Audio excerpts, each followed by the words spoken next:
नमस्कार एवरीवन। तो कैसे हैं आप सब लोग? Again we are here with our another parenting webinar today. So फटाफट आप मुझे चैट बॉक्स में टाइप करके बताएं कि कैसे हैं आप सब लोग। How was your Sunday? आपका संडे कैसा था?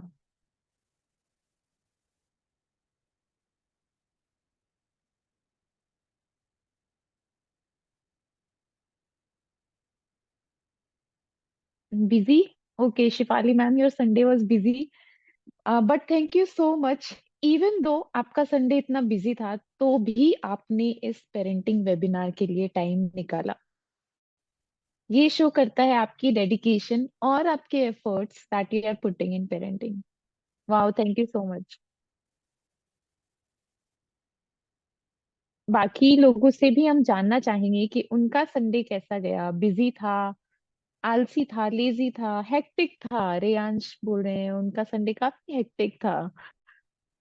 दिस हैपेंस के वीक में 7 डेज होते हैं और इतने डेज में हम वर्क करते हैं बाकी 6 डेज में।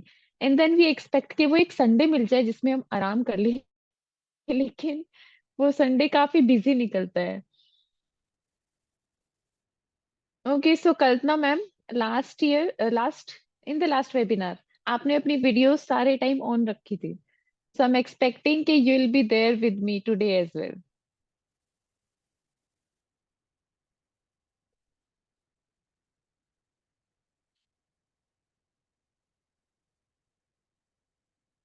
ओके सो हम 1 मिनट में स्टार्ट करने वाले हैं।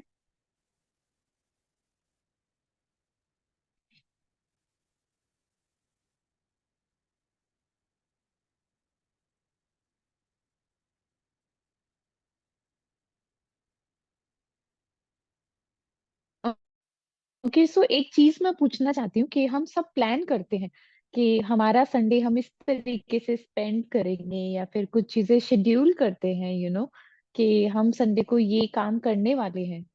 तो वैसा होता है क्या? यस और नो, कि हमने जो प्लान किया है वैसा होता है क्या?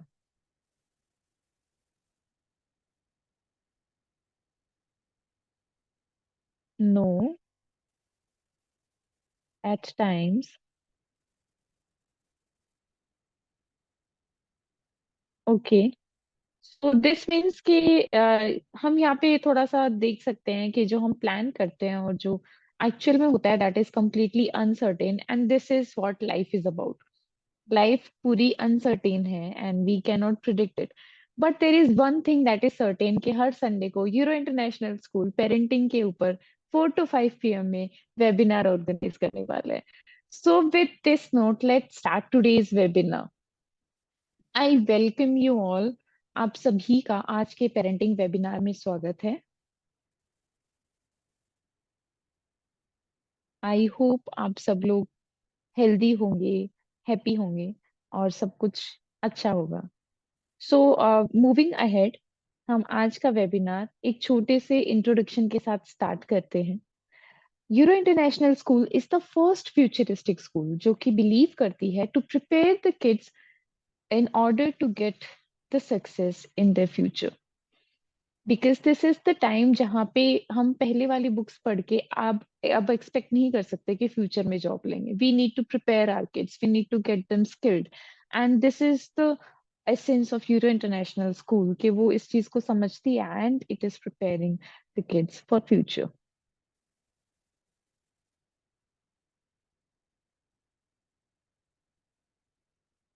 The mission of Euro International School is co-aligned with its vision.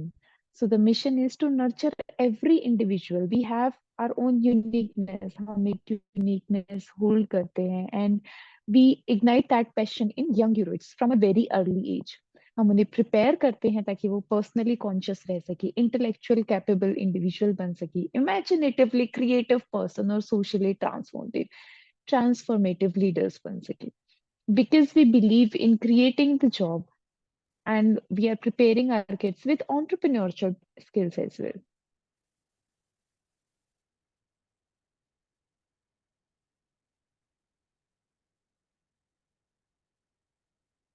And this is all possible because of the thought process. because of the positivity, and because of the conscious process that our Mr. Shivram Sir hold. He is the founder and chairman of Euro International School. He's a renowned parenting expert and a successful owner of Code Vidya Private Limited and Fanusta Global. He's a proud recipient of esteemed Rajiv Gandhi Innovation Award. And let me tell you, he's a person जो कि believe करते हैं to add value to the society. And I can say that he passionately do his job. And from the last 2 decades, he's putting his efforts in making this mankind better by educating the kids.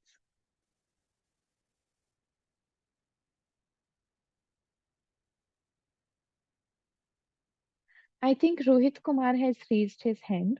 अभी sir हम आपको address करने वाले हैं.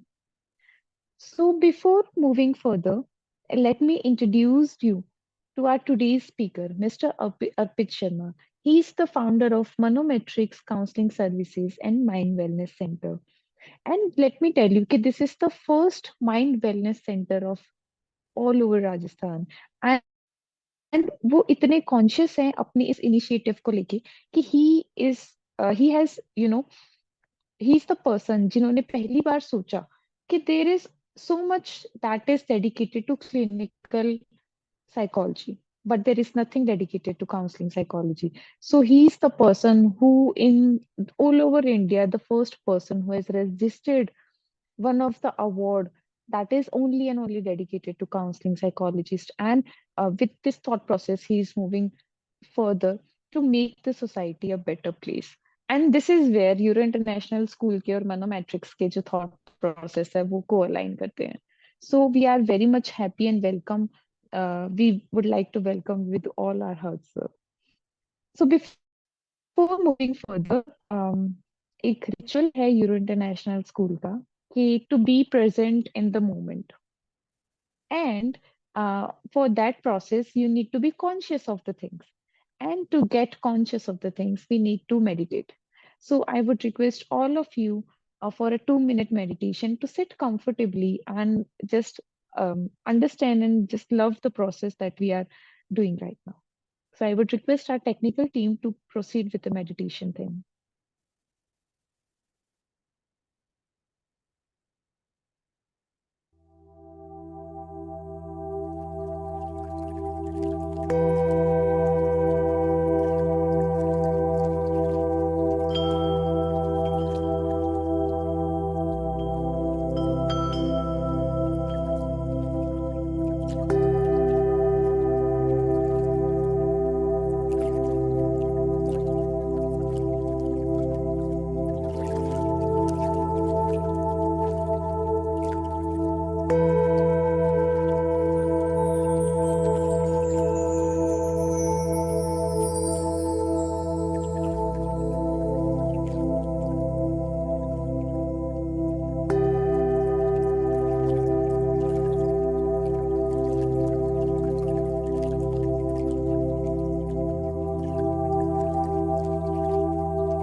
I hope ये soothing music जो है आपको एक कामनेस फील करवा रहा होगा, जैसे कि मैं फील कर पा रही हूँ।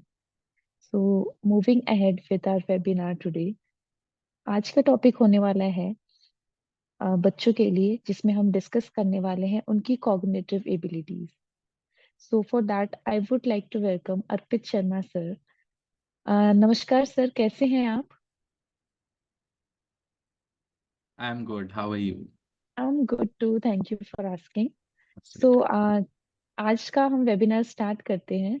सो why don't you introduce our audience to the topic? For sure. Done. Okay. First of all, thank you so much, Euro International School, to have me here for this wonderful session, and I feel much needed session because आज के time पे जब भी हम बच्चों की बात euro international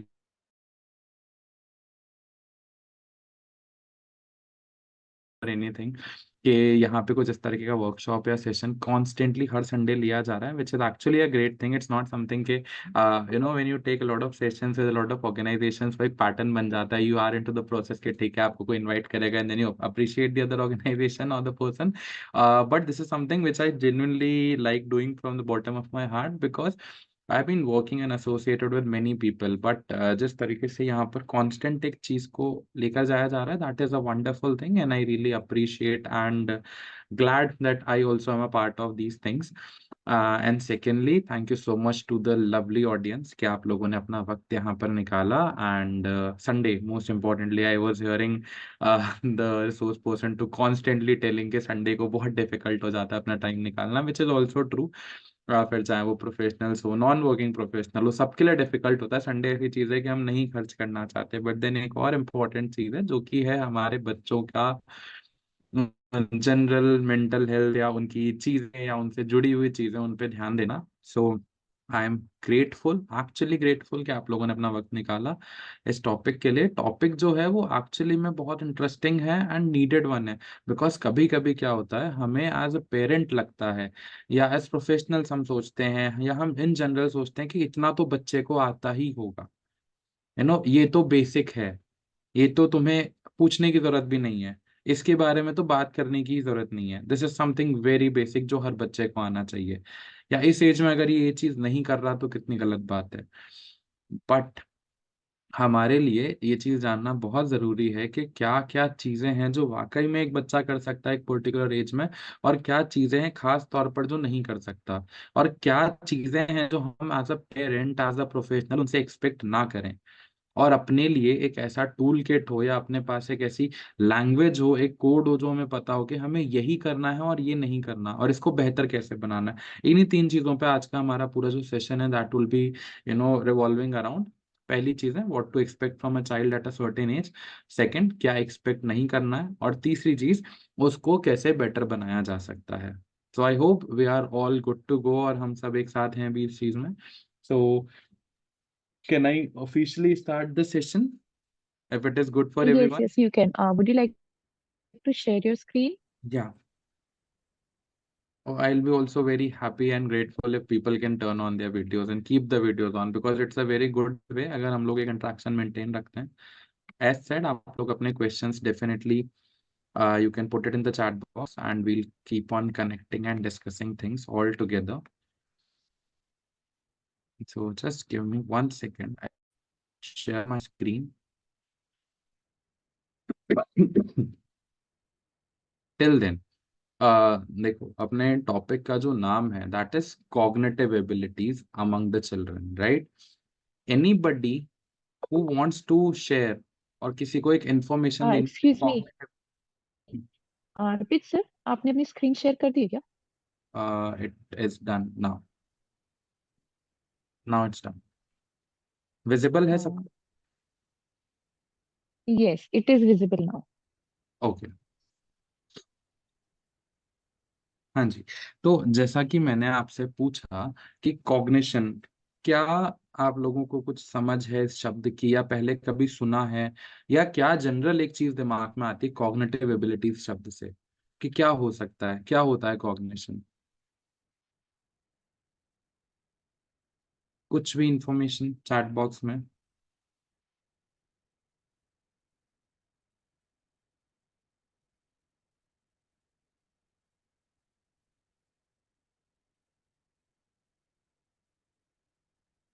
okay, IQ, और IQ मतलब इंटेलिजेंस, सत्येंद्र जी ने लिखा है फीलिंग, ठीक है। Mental learning, very nice. Thought process, बिल्कुल। Anybody else? एंड देखिए, सही गलत कुछ भी नहीं होता जब भी हम इस तरीके के सेशन लेते हैं, बिकॉज हम सब कहीं ना कहीं एक दूसरे से कुछ ना कुछ सीख रहे होते हैं। तो ये कम्प्लीटली अंडरस्टैंडेबल होता है कि ओके, मुझे जो पता है वो सही है। आप उस थॉट के साथ में काम करो, अपने कॉग्निटिव एबिलिटीज की। अब मैंने एक चीज बोली, अपने थॉट के साथ में काम करो, आपको जो सही लगता है वैसे काम करो। राइट, आप क्या सेंस कर रहे हो, क्या फील कर रहे हो, क्या इंट्यूट कर रहे हो, क्या किसी चीज के बारे में अनुमान लगा पा रहे हो, क्या समझ पा रहे हो, है ना।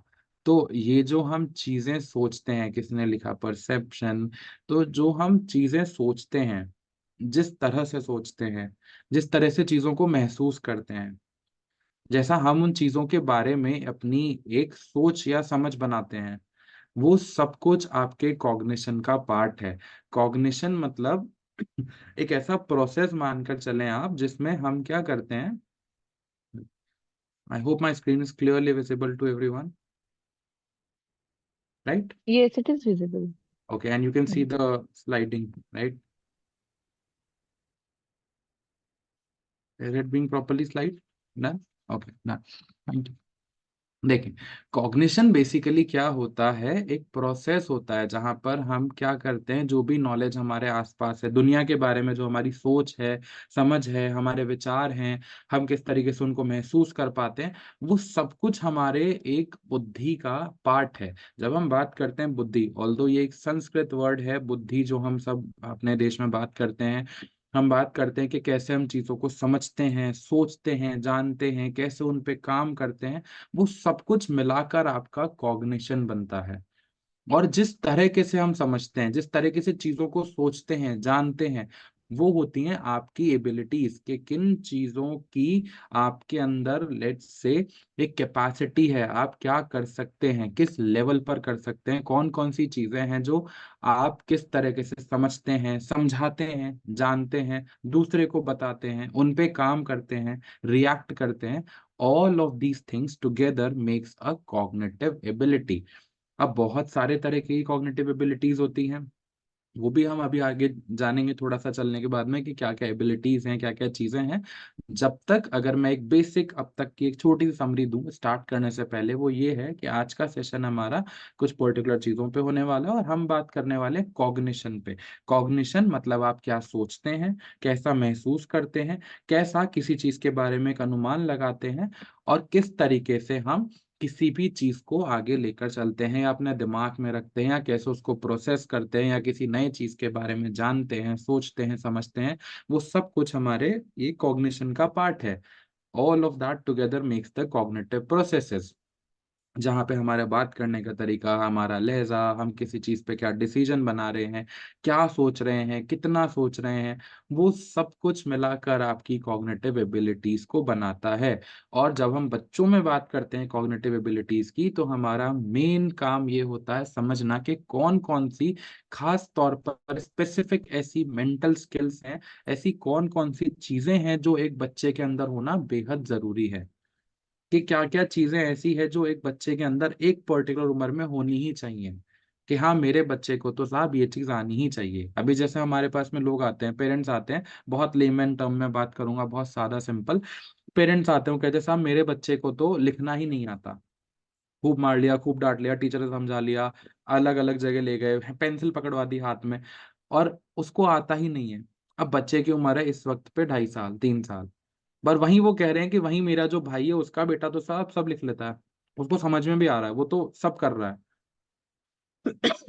या ये माने कि हमारा बच्चा ये जो सामान को तोड़ रहा फोड़ रहा है, हमारे पड़ोसियों का बच्चा तो ऐसा कुछ नहीं करता।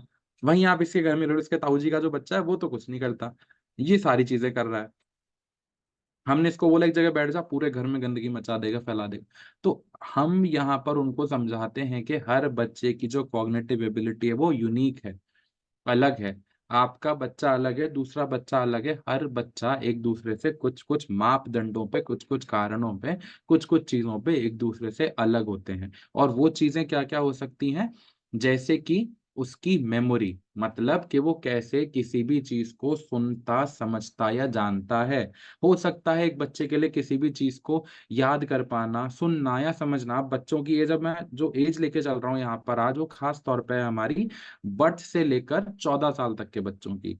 ऐसा नहीं है कि हमने उसके आगे के बच्चों की बात नहीं करी है, 14 के अलावा 18 साल तक के बच्चों का भी मैंने आपको एक डेटा है जो लिखा है थोड़ा सा, अगर वक्त मिलता है तो हम उस पर बात करेंगे। लेकिन अभी जो हम एक मेजर एज पे बात करें, that is 0 to 14 years of age के 14 साल तक के बच्चे, और इसको मैंने अलग अलग ब्रैकेट्स में डाला है कि आपके 2 साल तक के बच्चे से आप क्या एक्सपेक्ट कर सकते हो, 5 साल तक के बच्चों से हम क्या एक्सपेक्ट करते हैं, किस तरीके से चीजें करते हैं वो, 6 साल, 8 साल, 10 साल, तो हम समझेंगे हर बच्चे का जो मेमोरी लेवल है, मतलब जो उसका किसी भी चीज को याद करने का, समझ पाने का या अपने दिमाग में किसी भी चीज को रख पाने की जो कैपेसिटी है, उसको स्टोर करने की कैपेसिटी है, वो कितनी ज्यादा है। आप मान लें कि मैंने किसी, अब बहुत सारे पेरेंट्स आते हैं बात लेके, सर मेरा बेटा ना 5 साल का हो गया और मैं इसको बता के गया था कि ये चीज ऐसे ऐसे ऐसे रखनी है, यहाँ पे रखना है, मेरी ये चीज यहाँ रख दे, इसको याद ही नहीं होती इतनी सी चीज। अब हम इसको एबीसीडी सिखाने लग गए, ये ए के बाद में एक्स बोल देता है, या बी के बाद में सिर्फ डी लगा देता है। सी भूल गया, कितनी बार बता दिया कि बी के बाद सी आता है फिर डी आता है, नहीं, बी के बाद में सीधा डी लगा रहा है। बेसिक चीजें। और हम वहां पर पेरेंट्स को एक ही चीज समझाते हैं कि बच्चे का मेमोरी लेवल इस एज में इतना नहीं है कि वो चीजों को बहुत ज्यादा अच्छे से याद कर पाए। बट अगेन एक हमारी टेंडेंसी होती है कि सब कुछ आ जाए हमारे बच्चे को, हम कंपेयर करने लग जाते हैं कहीं ना कहीं बच्चों को।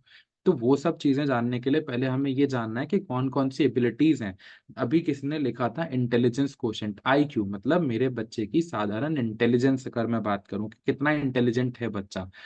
अब इंटेलिजेंस भी देखो, हर एक कैपेसिटी में हर एक इंसान की अलग होती है।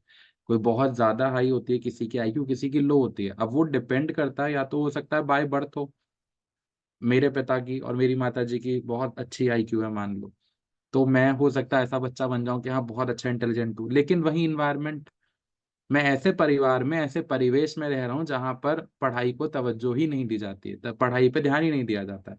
तो मैं कितना ही ज्यादा इंटेलिजेंट बच्चा हूँ, थोड़े दिनों बाद मेरा क्या स्वभाव बन जाएगा, छोड़ो क्या करना है पढ़ के। तो अब यहाँ पे इन्वायरमेंट का रोल आ गया। तो ऐसे ही आपके जीन्स का, आपके एनवायरनमेंट का, आपके परिवेश का, आपके आसपास के लोगों का, आपके कल्चर का, सबका बहुत बड़ा रोल होता है इन सारी कॉग्निटिव एबिलिटीज पे। फिर चाहे वो मेमोरी हो या अटेंशन, के बच्चा कितना किसी चीज पे स्पेसिफिकली ध्यान दे पा रहा है। हम कह देते हैं बच्चों को, बहुत मेरे पास में पेशेंट पेरेंट्स आते हैं, मेरे बच्चे को तो एडीएचडी है। अब वहीं खास तौर पे अगर मैं किसी गांव में काम कर रहा हूँ या मैं किसी ऐसी जगह पे काम कर रहा हूँ जहाँ पे बहुत नॉलेज नहीं है चीजों की, पेरेंट्स आते हैं, अरे साहब वो पता नहीं किसी ने इसको लिख दिया एडीएचडी, आप तो इसकी जांच करा के लाओ। अब मैंने कहा हम काउंसलिंग सेंटर, तो हमारे पास बहुत तरह तरह के जगह जगह से लोग आते हैं, अब सबका एक ही, इसको तो एडीएचडी लिख दिया, और पेरेंट्स सुनते ही ऐसे घबरा जाते हैं जैसे पता नहीं कौन सी बड़ी बीमारी लिख दी। और बात ये होती है बहुत, और कभी कभी ये भी होता है जरूरत से ज्यादा शिक्षित होना भी दिक्कत दे देता है। कुछ जरूरत से ज्यादा शिक्षित पेरेंट्स भी आ जाते हैं कभी कभी, बच्चा अटेंटिव नहीं, मुझे लग रहा है इसको एडीएचडी, आप ठीक करके दो। एडीएचडी क्या होता है, अगर किसी को नहीं पता तो एक ऐसी कंडीशन जहाँ पे बच्चा किसी भी चीज को अटेंड नहीं करता है, बहुत ज्यादा हाइपर एक्टिव होता है, भाग दौड़ बहुत मचाता है। अब जनरली कौन सा बच्चा नहीं होता एक उम्र में एंड बच्चों। यूजुअली व्हाट हैपेंस कि अगर एक बच्चे को एडीएचडी है तो that kid is will find it difficult to follow rules. उसे रूल्स फॉलो करने में बहुत डिफिकल्टी होगी, उसका बैग प्रॉपर अरेंज नहीं होगा, वो एक जगह टिक के नहीं बैठ सकेगा। इवन क्लासरूम में भी टीचर ऑब्जर्व करेगी कि बच्चा एक जगह नहीं बैठ पा रहा है बेंच पे, है ना, और फिर टीचर भी बच्चे को कंप्लेन करेगी कि ये एक जगह टिकता नहीं है, क्लास में चीजें इधर उधर तोड़ देता है। तो ये कुछ सिम्टम्स है एडीएचडी के, और जो पेरेंट्स हैं इसको रिकॉग्नाइज नहीं कर पाते हैं। तो इसीलिए उनको थोड़ा सा इशू होता है। एंड इवन व्हाट हैपेंस कि जब वो चीज रिकॉग्नाइज नहीं कर पाते, उन्हें कारण ही नहीं पता होता है कि ऐसा क्यों है, तो बस वो गुस्सा निकलता है बच्चे पे। इंस्टेड कि अंडरस्टैंड करें हम उस बच्चे को, उसकी सिचुएशन को समझे, और फिलहाल वो जिस सिचुएशन में है उससे बेटर करें। राइट। राइट। वही चीज हमने जैसे अटेंशन पे सीखी, वैसे होता है भाषा। कुछ पेरेंट्स हैं बच्चा बोलता ही नहीं, या बहुत ज्यादा बोलता है, चुप ही नहीं हो रहा है, फिर कभी कभी चला के चुप हो जाता है। तो अब ये वाली चीजें भी बहुत ज्यादा आपके बच्चे की हमें देखनी पड़ती है कि क्या कारण है, किस स्थिति में बच्चा बोल पा रहा है, नहीं बोल पा रहा, कितनी उसकी कैपेसिटी है बोलने की। अब हर एक इंसान, मान लो मैं हूं, मेरा तो काम ही है लोगों से बात करना, तो मेरा तो लैंग्वेज पोर्शन बहुत हाई होगा ही होगा, या फिर कुछ बच्चे जो डिबेट में बहुत अच्छे हैं उनका तो लैंग्वेज पोर्शन अच्छा ही होगा। कुछ जो रेडियो जॉकी पे हैं, या कुछ लोग ऐसे हैं जिनका काम मेजरली कम्युनिकेशन पे है, एक्सट्रीमली एक्सट्रोवर्ट। और वहीं मान लो कोई व्यक्ति ऐसा है जो कम बात करता है, तो डज दैट मीन कि वो बच्चा लो है? स्कूल्स में यही होता है, जनरली पेरेंट्स आते हैं शिकायत करते हैं कि साहब कि मेरा बच्चा बोलता कम है, स्कूल में टीचर कहता है बोलता ही नहीं है। तो अब हमें यही करना है कि अब या तो हम शिकायत कर लें, या फिर हम एक एक्टिविटी देख लें, या फिर हम टूल किट देख लें कैसे इस चीज को स्ट्रेंथन किया जाए कि बच्चा इंटरेस्ट लेने लग जाए या ज्यादा बोलने लग जाए। Because every child has a unique need, जो हमें जानना बहुत जरूरी है कि कहाँ से वो नीड निकल कर आ रही है। रीजनिंग करना कि बच्चा कितनी सही चीजों पे तर्क दे पा रहा है, कितना नहीं। अब कभी कभी हम बच्चे से एक्सपेक्ट कर लेते हैं कि साहब मेरा बच्चा तर्क दे चीजों के ऊपर। अब जरूरी तो नहीं है बच्चा चीजों पे तर्क दे पाए आपका। That is not possible at lot of times कि बच्चा एकदम से चीजों पे तर्क दे पाए, समझ पाए। या कभी कभी बच्चा सिर्फ अपनी बात बता रहा होता है और हमें लग रहा है आर्ग्यूमेंट कर रहा है, बदतमीज हो गया है बच्चा। बहुत दफा मेरे पास में पेरेंट्स आते हैं और यही सिर्फ एक छोटी सी चीज लेके आते हैं कि सर इसको सिखाओ कि बात कैसे करनी है। अभी हम ये चीज एक 5 या 6 साल के बच्चे से एक्सपेक्ट कर रहे हैं कि बच्चा लॉजिकली आंसर दे आपकी चीज का। तो आप खुद अपनी एज देखें, क्या आप उस वक्त पे करके लॉजिकल रीजनिंग कर रहे हैं बच्चे के साथ में? कि मैं एक 6 साल के बच्चे से लॉजिक एक्सपेक्ट कर रहा हूँ, खुद 30 या 35 साल का होके। इवन 6 इयर्स में तो लॉजिकल रीजनिंग जो है बच्चे की डेवलप ही नहीं होती है। Exactly, this is answer. और हम क्या करते हैं, उससे वो चीज एक्सपेक्ट करते हैं कि नहीं तुम समझो। हम उनसे बहुत सारी चीजें समझवाते हैं। और यही एज है, अगर मैं आपको सच बता के चलूँ तो अगर इस एज में हमने सर्टेन सर्टेन बच्चों के साथ में कुछ चीजें ऐसी कर दी जो हमें गलती से भी नहीं करनी है, उसका इम्पैक्ट आपके लाइफ टाइम देखने को मिलता है, जिसको हम कहते हैं साइकोलॉजी में एक टर्म है एडवर्स चाइल्डहुड इफेक्ट या एडवर्स चाइल्डहुड ट्रॉमा, जिसके इम्पैक्ट्स लाइफ टाइम देखने को मिलते हैं। आज हम कहते हैं ना मैं बहुत ज्यादा बोलता हूँ, हो सकता है बचपन में एक ऐसा बच्चा हूँ जो बोलता ही नहीं हूँ, जिसके लिए मुझे बहुत ऐसा ट्रीट किया गया हो कि मुझे अब ऐसा लग रहा है कि मुझे करके दिखाना है। बहुत रियल लाइफ एग्जांपल देता हूँ, मान लो कि मेरा एक क्लाइंट है, ठीक है, उसके साथ में यही चीज थी, वो बहुत ज्यादा बात करती हैं, बहुत ज्यादा बात करती हैं। अब उनसे जब मैंने बात करना चाहा तो उनका ये निकल कर आया कि सर जब मैं स्कूल में थी ना तो मेरे एक टीचर हुआ करते थे, वो हमेशा सिर्फ उन्हीं बच्चों को लेते थे आगे जो बोलते थे, बात करते थे, और मैं बात ज्यादा नहीं करती थी क्योंकि मैं स्कूल में नई नई गई थी। बट फिर उन्होंने क्या मेरी इमेज ही ऐसी मान ली कि मैं तो बात ही नहीं करती, और उन्होंने मेरे को कभी बोलने के मौके ही नहीं दिए, कभी मुझे आगे काउंट नहीं करना। नाउ व्हेन आई गेट, जब भी मुझे मौका मिलता है मैं सिर्फ बोलती रहती हूँ अपनी चीजों को। और वो छोटी सी चीज मेरे दिमाग में इतनी घर कर गई कि मैं आज खुद सोचती हूँ कि नहीं शायद मुझे ये चीज नहीं करनी है, अपने आप पे कंट्रोल लाना है। अब आप देख रहे हो, छोटी सी चीज थी, एक स्कूल का छोटा सा इवेंट जो कि आगे जाके कैसे कन्वर्ट हो गया। यही घर की चीज होती है, बच्चों के लिए हमने पेरेंट ने कह दिया कि नहीं तुम इस चीज में अच्छे नहीं हो, मत करो ये चीज। चाहे वो बच्चा कितनी ही अजीब सी ड्राइंग कर रहा है, आपका काम उस ड्राइंग को क्रिटिसाइज करना नहीं, उसको करेक्ट करना है। बट हम एज अ पेरेंट क्या कर देते हैं, एकदम से करेक्शन के नहीं नहीं, अच्छी नहीं है, ऐसा नहीं है। देन इस केस में इंपॉर्टेंट होता है लैंग्वेज एस्पेक्ट, कि हम एज अ पेरेंट अपनी लैंग्वेज क्या रखें, हम क्या बता दें, no how can we work. Also अगर हम बच्चे को हर छोटी छोटी बात पे क्रिटिसाइज करते हैं तो व्हाट हैपेंस कि हम तो क्रिटिसाइज कर रहे हैं बच्चे को, दैट मीन्स उसे हम ये फील करवा रहे हैं कि जो तुमने मुझे प्रेजेंट किया है वो तवज्जो रखता ही नहीं है, वो इम्पोर्टेंट रखता ही नहीं है। Exactly. And this is how उसे सेल्फ एस्टीम इश्यूज होते हैं, बड़ा होके उसे कॉन्फिडेंस नहीं आता है। और फिर पेरेंट्स को लगता है कि मेरा बच्चा तो स्टेज पे खड़ा होके बोल ही नहीं सकता, क्योंकि उसे बचपन में हमने ही उसकी बात को इम्पोर्टेंस नहीं दी है, हमने ही उसके अनकॉन्शियस माइंड में ये बात फीड कर दी है कि जो आप प्रेजेंट कर रहे हो that is not important, right. Right. ऐसे ही कुछ कुछ और चीजें हैं, जैसे कि बच्चे की परसेप्शन कैपेसिटी, परसेप्शन मतलब कैसे उसके आसपास में क्या चीजें चल रही हैं, उसके आसपास का वर्ल्ड कैसा है, चीजें कैसी है, उनको समझ पाना, या फिर मैं कहूँ किसी भी इंफॉर्मेशन को प्रोसेस करना या कुछ एग्जीक्यूट करना। क्रिएटिविटी की, जैसे अपन ने अभी बात करी, मैंने और हिमांशी मैम ने एक एग्जाम्पल दिया जहाँ पे मैंने ड्राइंग वाली चीज बताई आपको। या बच्चे से हम एक्सपेक्ट करते हैं कि बच्चा प्रॉब्लम सॉल्व करने लग जाए, चीजें सीखने लग जाए, समझने लग जाए। तो हमें एज अ पेरेंट ये चीज जान के चलनी है कि ऐसी छोटी छोटी चीजें जो होती हैं कि बच्चे से एक्सपेक्ट करना कि बच्चे को अगर मैंने ड्राइंग की बुक दिलाई तो बहुत अच्छे से ड्राइंग करे, या फिर मैंने उसको एक को इंस्ट्रक्शन दिया तो वो एक बार में उस इंस्ट्रक्शन को समझे। या मैंने उसको कोई चीज समझने के लिए दी तो वो फटाफट से समझ जाए। कभी कभी ऐसा ऐसा होता है, एक ही फैमिली में दो बच्चे हैं, मैं और मेरा भाई है मान लो। अब मेरे भाई को जल्दी से चीजें एक बार में समझ आ जाती है, वही मुझे नहीं आती है एक बार में समझ। तो मेरी फैमिली एक्सपेक्ट कर रही है कि मैं भी फटाफट उसके जैसे समझने लग जाऊं। But that is something which is not valid. कि एक जैसा इंसान एक घर में, एक परिवेश में, एक एनवायरनमेंट में रहने के बावजूद भी कि हम दो लोग सेम सोचें। हमने देखा जुड़वा बच्चे होने के बावजूद दो लोग दो एक तरीके से नहीं सोच पाते, चीजें नहीं कर पाते। देखो बॉलीवुड की बात अलग है, बट रियल लाइफ में तो ऐसा नहीं होता कि आप लोग बिल्कुल दोनों सेम चीजें सोच पाओ या सेम काम कर पाओ इन जनरल। तो हम यही चीज समझाते हैं और समझ के भी चलना जरूरी है हमारे लिए एज अ पेरेंट, कि कैसे बच्चा जो है वो एक प्रॉब्लम को समझता है, कितना वक्त लेता है उसको समझने में, कैसे वो उस पर काम करता है। अब जैसा मैंने बताया कि कुछ कुछ छोटे छोटे ब्रैकेट्स हैं जिनमें हम लोग समझेंगे चीजों को। तो एक पीरियड होता है 2 साल तक के जो बच्चे हैं, उनकी क्या क्या स्थितियां होती हैं, किस तरीके की चीजें होती हैं बेसिकली। हम एक बात लेके देखते हैं कि 2 साल तक के बच्चे ज्यादातर जो उनकी सेंसेशन है, सेंसेशन मतलब वो कैसे चीजों को सेंस कर रहे हैं। अभी आप अपने आप को यूं करते हो तो इट्स लाइक दर्द हुआ ना, तो अगर आपको कुछ फील हो रहा है या आपने ऐसे किया खुद को या आपने यूं किया या कुछ भी किया, टच किया, तो आपको कुछ चीज सेंस हो रही है, कि वो आप That means महसूस कर पा। everything related to our sense organs, I guess. Exactly exactly. आपके जितने भी सेंस ऑर्गन्स हैं, वो सारे सेंस ऑर्गन्स का एक तरीके से मिलकर काम करना उस एज में स्टार्ट होता है, उनका डेवलपमेंट स्टार्ट होता है। तो हम ये मान के चलते हैं कि 2 साल तक के बच्चों के साथ में हम जब भी बातें करते हैं कि वो कैसे क्या क्या कर सकते हैं एट मैक्स, वो छोटे छोटे शब्द बोलने की कोशिश करते हैं। वैसे कि मम्मा, हाँ ना, ये तो बहुत एक होता है ना कि 6 7 8 10 महीने के बाद में बच्चे के मुंह से चीजें निकलने जाती हैं, वो धीरे धीरे आवाज में बात करना चालू कर देता है। एंड बेसिक सेंटेंसेस के बारे में बात करना चालू करना, 1.5 साल का बच्चा, 2 साल का बच्चा, वो लोग थोड़ा थोड़ा बोलना चालू करते हैं। मतलब ऐसा नहीं कि पूरा बहुत करेक्ट आपका बच्चा सब कुछ बोल जाएगा, कुछ कुछ बच्चे थोड़ा सा जल्दी भी कर देते हैं। बट अगेन जब मैं कॉन्स्टेंटली एक चीज बता रहा हूँ, कंपैरिजन वाली चीज, वो हमें यहाँ पर ध्यान रख के चलनी कि वो तो पॉसिबल नहीं है।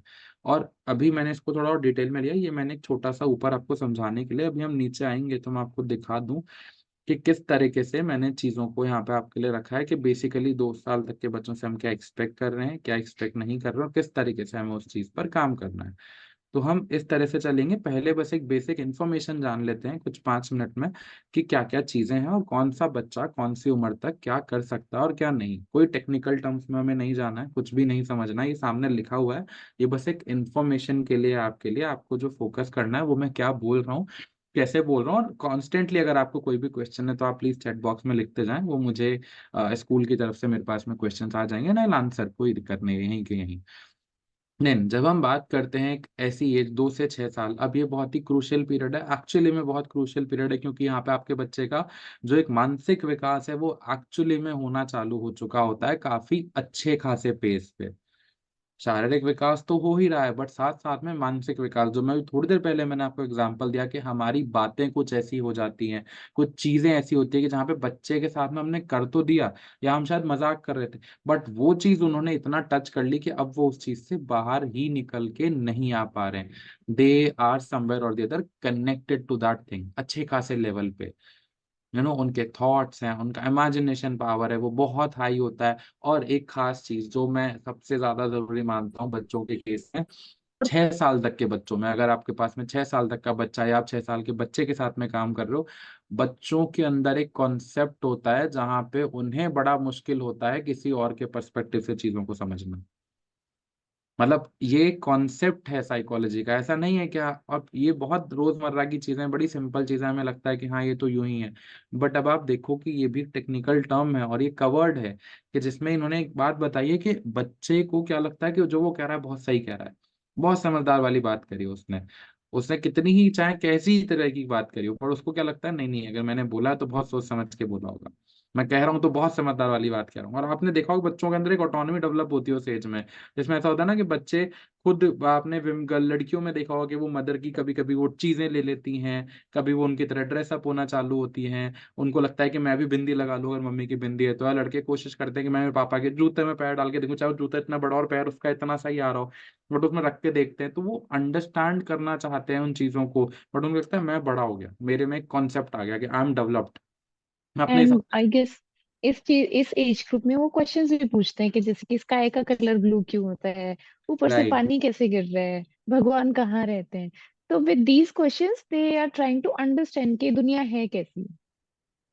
दे they have their own perception, और वो अपनी चीजों के कुछ कुछ पर्सपेक्टिव बना लेते हैं। जैसे अपने पर्सपेक्टिव है ना, मैं आपसे पूछूं वो फलाना फलाना इंसान कैसा और आपने कहा ऐसा है, या वो जगह कैसी है वैसी है, या वो काम कैसा है वो तो ऐसे ही होती है चीजें। तो जो आपके पर्सपेक्टिव है, बच्चे भी एक्चुअली में उस एज में अपने पर्सपेक्टिव बना रहे होते हैं, चाहे हमें समझ में आए या ना आए। और वो पर्सपेक्टिव बहुत स्ट्रांग होते हैं, क्योंकि कभी कभी बच्चे अपना पूरा जीवन उन पर्सपेक्टिव्स के बेसिस पे निकाल रहे होते हैं। क्योंकि हम जो बचपन की छोटी छोटी चीजों को नकार देते हैं, सोचते हैं कि कोई जरूरत नहीं है। क्यों आज की तारीख में पेरेंटिंग की चीजों पे इतना काम हो रहा है? Parent coaching, parental work, parental education, ये इतना बड़ा ट्रेंड क्यों है? उसके पीछे के कारण यही छोटे छोटे कॉन्सेप्ट्स हैं, जहाँ पे देखा गया है कि ओवर द टाइम, आज आप खुद को और अपने बच्चों को कंपेयर करके देखो कि आप में और इनमें कितना ज्यादा डिफरेंस है। वो डिफरेंस इसीलिए क्योंकि बहुत सारी गलतियां हो सकता है हमारे लेवल पे हो चुकी हो, या आपके लेवल पे और ज्यादा हो चुकी हो, जिनके लिए कोशिश की जा रही है कि अभी रिड्यूस डाउन हो जाए। क्योंकि वो पर्सपेक्टिव, जो चीजें, जो लाइफ स्टाइल हम मानते, आप देखते हैं अनएम्प्लॉयमेंट, वो इसीलिए है क्योंकि बहुत छोटे लेवल पे उन चीजों पे काम ही नहीं हुआ। और करते करते करते इंसान के पर्सपेक्टिव्स ऐसे बन गए, थॉट बन गए। कॉन्सेप्ट आता है यहाँ पे जहां हम कहते हैं कि बच्चे, जो अभी हिमांशी जी ने एक्सप्लेन भी किया, कि वो दूसरों के पर्सपेक्टिव को जानने की भी कोशिश करते हैं। वो करते हैं कि अच्छा स्काई का कलर ऐसा क्यों है, दूसरे अगर ऐसी बात कर रहे हैं तो क्यों कर रहे हैं, मम्मी आपने उन आंटी के बारे में ऐसा क्यों बोला। बहुत होता है बच्चों के साथ में, हम बैठ के बातें करते हैं, तभी कहते हैं ना बच्चों को अलग कर दो उस कन्वर्सेशन से। आपने उन आंटी के लिए ऐसा क्यों बोला, अरे ये तो वही वाले अंकल आ गए अपने घर में जिनके लिए आप ऐसा बोलते हो। अरे मम्मी वो अंकल आ गया, आपने ऐसा ना, ये तो ऐसे हैं, वही आ गए, अब इनको पानी भी क्यों दे रहे हैं अपन। फिर वो ये नहीं समझेंगे कि मम्मी ने बोला तो था कि ये क्यों आ गई मेरे घर पे, लेकिन उनके सामने मम्मी पानी का ग्लास भी लेकर जा रही है। क्योंकि अभी वो रीजनिंग नहीं समझ रहे कि करना पड़ता है, जरूरी है। वो बस इतना समझ रहे हैं, ये गंदी आंटी है, इनको नहीं देना, इनसे दूर रहो, या ये गंदे वाले अंकल है, इनसे बात नहीं करनी। वो ये नहीं समझ रहे कि अभी पानी का ग्लास देना कंपलसरी है, क्योंकि व्यवहार नाम की चीज होती है, निभाना पड़ेगा। तो ये वो एज है जहाँ पे बच्चे को, हम कहते हैं ना, कुछ बच्चे बहुत सटीक बोल जाते हैं, पापा तो ऐसे कहते हैं, मम्मी ने तो ऐसे कहा था। और फिर हम कहते हैं अरे शिट, इसने क्यों बोल दिया, और फिर बच्चों को ही सुनाया जा रहा है उस चीज पे, अरे इसके सामने बात नहीं करनी थी। द पॉइंट इज, उनकी वो एज है जहाँ पे वो उतना ही समझ पाएंगे, उतनी कैपेसिटी में जहाँ पे वो ले सकते हैं। हम बच्चों के सामने देख रहे हैं कि उसको गालियां सिखा दी किसी ने। बहुत होता है ऐसी चीजें, बहुत मैंने देखा है स्कूल में, छोटे छोटे बच्चे आते हैं हमारे पास में, चीजें होती है कि ये गालियां बक देता है किसी को भी। उसको मतलब नहीं पता उस चीज का कि ये डैश डैश डैश जो गाली है, इसका मतलब क्या है, प्रैक्टिकली क्या है ये चीज। उसको तो लग रहा है कि हाँ ये चीज सिखा दी, और ऐसे ऐसे तालियां बजाते हैं, सब हंसते हैं। तो उसके लिए तो दैट्स अ गुड थिंग। बच्चा तो सोच रहा है हाँ बिल्कुल सही चीज है, इनसे करके मेरा बॉन्ड बन रहा है सबसे, वो कर रहा है कॉन्स्टेंटली। तो ये छोटी छोटी चीजें यहाँ पर आ रही है। वोकैबलरी, ग्रामर स्किल, मैं हमेशा पेरेंट्स के साथ में जब भी बात करता हूँ इस टॉपिक को, तो बिल्कुल ये मेरे बहुत करीब है दिल के, ये पर्टिकुलर पॉइंट। देखो, rapid expansion of vocabulary and grammatical skills, बहुत पेरेंट्स आते हैं बच्चों को स्पीच थेरेपी कराने के लिए। मेरा बच्चा तो ऐसे बात करता है, इसका लहजा ऐसा है, इसकी कम्युनिकेशन स्किल्स है। क्योंकि आप बच्चे के सामने कह लो "ओ, ये बेटा क्या हुआ", तो you can not do this का हुआ बच्चे के साथ में, बिकॉज उसकी लैंग्वेज ही वो बन जाएगी। या आप बच्चे के साथ में किसी सर्टेन लहजे में बात करो, बच्चा फिर वैसे ही बात करे, लाइक अरे ये तो तोतला रह गया, या बच्चे के साथ तो ये दिक्कत होगी। So this is very important कि आप बच्चे के साथ में किस तरह के से लैंग्वेज में बात करके जा रहे हो, क्या लैंग्वेज याद कर रहे हो। साथ में यही सबसे बड़ी और खतरनाक चीज दादा दादियों में अक्सर होता है, घर की जगह जॉइंट फैमिलीज है वहां होता है, या फैमिली में अगर एक भी जना है, मान लो मदर बहुत सिंपल है, या फादर का ऐसा है कि नहीं नहीं बहुत चीजों पे रिजिड रहना है, बच्चे के अंदर एक तो वो प्रॉब्लम आई जाती है, कॉन्फ्लिक्ट, और साथ साथ में है कि बच्चा कमजोर रह गया। अभी हम बड़े हुए कहते हैं मैथ्स तो थोड़ी कमजोर ही है इसकी, क्योंकि ये होता है कि आगे जाके कर लेगा, आगे जाके पढ़ लेगा। वो आगे जाके नहीं हो पाता। आपको कुछ चीजों में रिजिड रहना है तो रिजिड रहना ही है, जैसे कि मैथमेटिकल चीजें हो गई, या नॉलेज हो गई, या साइंटिफिक प्रिंसिपल्स हो गए। हम अक्सर, ये एक छोटा सा पॉइंट, फिर मैं आगे बढ़ूंगा क्योंकि इस पॉइंट पे हमने काफी वक्त लगाया, क्योंकि एक्चुअली में वो एज है जहाँ पे बहुत ज्यादा नीड है ध्यान की। तो आपके बच्चे का 2 से 6 साल तक की एज, खास तौर पे जहाँ पे हम कहते हैं कि बच्चे को अरे दीदी पढ़ा देंगी कोई सी, या भैया पढ़ा देंगे घर में मैथ्स तो, या साइंस तो इसकी मम्मी ही पढ़ा देंगी। बच्चा, आप एक चीज और देखो, आपने प्लस करा 2 सब्जेक्ट, 2+4 कितने हुए, उसको वो कॉन्सेप्ट जानना है कि 2+2 4 ही क्यों हो रहा है, 5 क्यों नहीं हो सकता है, 6 क्यों नहीं हो सकता। और अगर आप वो चीज क्लियर करने में सक्षम नहीं हो पाते हो, तो बच्चे के आगे जाके कॉन्सेप्ट वीक होते ही होते हैं, और फिर वो लाइफ टाइम वो चीज खराब होती जाती है, अनटिल अनलेस हम उसको बिल्कुल बेसिक से नहीं उठाते अगर तो ये चीज आपके लिए एज अ पेरेंट जानना बेहद जरूरी हो जाता है कि बच्चे को इस एज में बेसिक मैथमेटिकल एडिशन, सब्सट्रैक्शन, अंड की कॉन्सेप्ट, ये सब सिखा के चलना, और खास तौर पे ध्यान रखना कि अच्छे एजुकेटर या टीचर की उसमें हेल्प ली जाए, या खुद का आपका कॉन्सेप्ट क्लियर हो, तब आप उसको वो चीजें सिखाओ। ताकि उससे क्या होगा, बच्चे के जो ये कॉन्सेप्ट्स हैं ये बहुत ज्यादा मास्टर होंगे, क्योंकि आप देखो उसी से जुड़ी हुई हमारी अगली कड़ी है, 6 से 12 साल तक का पीरियड, जहाँ पे हम क्या देख के चल रहे हैं कि ये कोशिश मैंने यही करी कि एक चीज को एक सीक्वेंस की तरह लेके चले अपन, एक कहानी की तरह, ताकि ये याद हो जाए, बिकॉज ये कोई डेफिनेशन तो है नहीं जो हमें रटनी है। ये है कि आपको एक कहानी की तरह समझना है कि कहाँ पे क्या करना है, कहाँ पे कितनी छूट देनी है और कितनी नहीं देनी है, जैसे कि खास तौर पे ये पढ़ाई वाले कॉन्सेप्ट पे, क्योंकि अगर एक टाइम पे वो वीकनेस रह गई, that would continue for ever, right. हम बात कर रहे हैं यहाँ पर कि जो वो चीजें छोटी छोटी थी, चाहे फिर वो नॉलेज हो या जो आपने कॉन्सेप्ट समझे बच्चे ने, अगर आपने उन पे तब ध्यान नहीं दिया, they can they start getting concrete. अब कॉन्क्रीट का मतलब आप क्या समझते हो, वही सीमेंट। अब आपने सीमेंट, मान ले पुराने वाले फेस पे तो क्या था, गीली सीमेंट थी, वो सब गीला था, आप उसको फिर भी शेप दे सकते हो, अभी वो सूखने लग गई है धीरे धीरे। अब आप सीमेंट सूखने के बाद आप उसको तोड़ ही सकते हो, किसी काम की नहीं रहती, और हार्डली बहुत मुश्किल से उसको कोई नई शेप दी जाती। तो ये वही एज है बच्चे की, 6 से 12 साल, जहाँ पे बच्चे के अंदर रिजिडिटी आना चालू हो जाती है। उसको समझ में आ जाता है कि चीजें कैसी हैं और कैसी नहीं है, क्या चीज किस तरीके से रहेगी। उसके अंदर लॉजिकल रीजनिंग आने की कैपेसिटी, जैसे मैम ने बताया कि 6 तक तो लॉजिकल रीजनिंग नहीं, बट उसके बाद बच्चा चीजों के पीछे लॉजिक ढूंढता है। अच्छा, आपने कहा ये चीज ऐसी है तो क्यों है, बताओ मुझे। वो आइकॉनिक क्वेश्चंस, मम्मी बच्चे कहाँ से आए, मैं कहाँ से आया, इस तरीके ऑल्सो की। ऐसे क्वेश्चंस को एड्रेस करना भी जरूरी है। अगर हम उनकी इस क्यूरियोसिटी को इस टाइम पे एड्रेस नहीं करते तो लेटर ऑन उनका बाकी सारी चीजों में इंटरेस्ट है वो लूज हो जाता है। So we have to make sure कि अगर हमारा बच्चा इस एज ग्रुप में है और इस तरीके के क्वेश्चंस पूछ रहा है तो उसको एक सही तरीके से आप एड्रेस करो। फॉर एग्जाम्पल कि पढ़ाई जरूरी क्यों है, तो यहाँ पे एक बहुत ही थॉटफुल क्वेश्चन है, बिकॉज ये मेरे से एक बच्ची ने पूछा था कि मैम पढ़ाई जरूरी क्यों है, और वो बच्ची बहुत छोटी थी। अब वहां पे मुझे सोचना पड़ा कि मैं ये तो नहीं बोल सकती कि पैसे कमाने के लिए, बिकॉज लेटर ऑन फिर उसकी थिंकिंग ऐसे डेवलप हो जाएगी कि सिर्फ पढ़ाई पैसे कमाने के लिए। सो आई गेव अर आंसर कि बेटा पढ़ाई इसलिए जरूरी है ताकि हम समझ सके कि क्या सही है क्या गलत है और हमें क्या करना है। एग्जैक्टली, बिकॉज यहाँ पे आप देखें चीजों के अंदर बच्चा कॉज एंड इफेक्ट रिलेशनशिप समझने लगता है कि ये ऐसा है तो ऐसा क्यों है, और फिर जो वो समझता है ना, वो उसी पे आगे जाके अमल भी करने लग जाता है कि अच्छा ये चीज ऐसी है तो ऐसी ही होगी, या ऐसे ही करना है। बच्चे की जो लिखने, बोलने, समझने, या रिएक्ट कर पाने कैपेसिटी, वो स्ट्रांग होती है। और वो होते होते जब हम बात करते हैं अपनी 12 से 14 साल, जहाँ पे हमारा डेवलपमेंट अपने मेजर पीक पर होता है, जब वो अपना होता है ना कि हाईएस्ट पीक पर है मेरा डेवलपमेंट, अब यहाँ पर बच्चे के अंदर हम कहते हैं कि बच्चा चीजों को अज्यूम करना चालू कर देता है। अच्छा, मुझे पापा ने मारा और उसको नहीं मारा, तो हो सकता है उन्हें मुझसे कोई तकलीफ हो सकता है उनको मेरे से ही कोई प्रॉब्लम हो, या हो सकता है मुझे पढ़ने के लिए बोल रहे हैं तो ये दुश्मनी। क्योंकि बच्चों को आपने देखा हो टिपिकल बॉलीवुड सी मूवीज, या हम टिपिकल इंडियन सीरियल देख लो, उसमें यही पीरियड होते हैं जहाँ पे बच्चों को कहीं ना कहीं ऐसे ना मोल्ड किया जाता है कि ये तो इस तरीके का बच्चा बन गया, या इस बच्चे को ऐसा बनाना चाहते हैं। वो एक्चुअली में ये हाईएस्ट पीरियड है, पीक है और लास्ट स्टेज है, जहाँ पे हम बच्चे के अंदर ये चीजों को शेप कर सकते हैं बहुत ही इजीली। इसके आगे चीजें बहुत डिफिकल्ट होती हैं, वो खुद का दिमाग चलाने लग जाते हैं, लेकिन यहाँ पर मैनिपुलेशन बच्चों में बहुत आसान है। तो आपका बच्चा अगर इस एज में है, तो मेरी सिंपल टिप बस इतनी सी है, ध्यान रखें वो किन लोगों में बैठ रहा है, कैसे लोगों में बैठ रहा है, क्योंकि बाद में वो मैनिपुलेट हो जाएगा या करना सीख जाएगा आपको ही, कि वो किन में बैठ रहा है लेकिन आपको कुछ और बता रहा है। वो कर क्या रहा है पर आपको क्या बता रहा है, वो आपके लिए डिफिकल्ट होगा फिर प्रोसेस करना, क्योंकि वहां पे आपकी रीजनिंग स्किल डिफिकल्ट हो जाती है एट दैट पॉइंट। यहाँ पर बच्चे के अंदर क्या है, एब्स्ट्रैक्ट करने की कैपेसिटी, सही गलत को जान पाने की थोड़ी बहुत समझ, मैं ये नहीं कह रहा पूरी, थोड़ी बहुत समझ, इंफॉर्मेशन एनालाइज करना, जानना कि अच्छा ये चीज ऐसे हो रही तो क्यों हो रही है, क्या आर्ग्यूमेंट है इसके पीछे, कहाँ से निकल कर आ रही है ये बात, कि कैसे मैं खुद की बातों को समझूं, मैं क्यों ऐसा महसूस कर रहा हूँ अगर मैं कर रहा हूँ तो।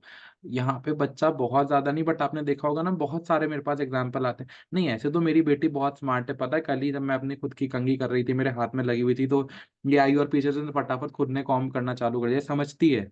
या कहीं मैं बहुत ज्यादा गुस्सा हूं तो फिर चुप रहती है, उस टाइम पे कुछ नहीं कहती, अपने भाई को भी समझा देती है कि तू भी चुप रहे। ये एज है जहाँ पे सारी चीजें डेवलप होना चालू होती है, और अगर हम इसमें नहीं देते हैं ध्यान तो ये प्रॉब्लम आगे जाके हो जाती है और ज्यादा बड़ी, which creates a lot of problem.